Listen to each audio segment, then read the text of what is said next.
ஒவ்வொரு எலெக்ஷன் போதும் election commission சொல்கிற விஷயம் என்னென்னா ஓட்டிங் இது பெர்சன்டேஜ் ரொம்ப ரொம்ப இதாகிட்டே இருக்குது, கம்மியாகிட்டே இருக்குங்கிறத சொல்கிறாங்க.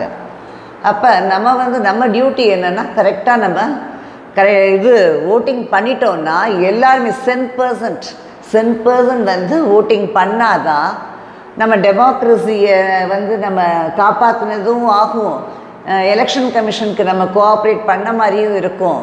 அப்புறம் ஒன் மோர் திங், ஒரு சின்ன சஜஷன் என்னென்னா, நிறைய தடவை நம்ம பார்த்துருக்கோம், ஒவ்வொரு எலெக்ஷனோட ரிசல்ட் பார்க்குறப்போ ரொம்ப நேரோ மார்ஜினில் தான் இதில் நேரோ டிஃப்ரென்ஸில் தான், ரொம்ப கம்மியான ஓட்டிங் இதில் தான் டிஃப்ரென்ஸில் தான், ஓட் டிஃப்ரென்ஸில் நிறைய கேண்டிடேட்ஸு ஜெயிச்சிருக்காங்க அப்படின்னு சொல்லி வரும்போது நம்ம இன்னும் அந்த இடத்துல ஃபுல்லாக பர்சன்டேஜ் ஓட்டிங் நடந்திருந்தா அதையெல்லாம் அவாய்ட் பண்ணியிருக்கலாம் அப்படிங்கிறது என்னோட ஒரு சின்ன சஜஷன். எல்லோரும் சொல்லியிருப்பாங்க, நான் எனக்கு ஒன்று சொல்கிறேன்.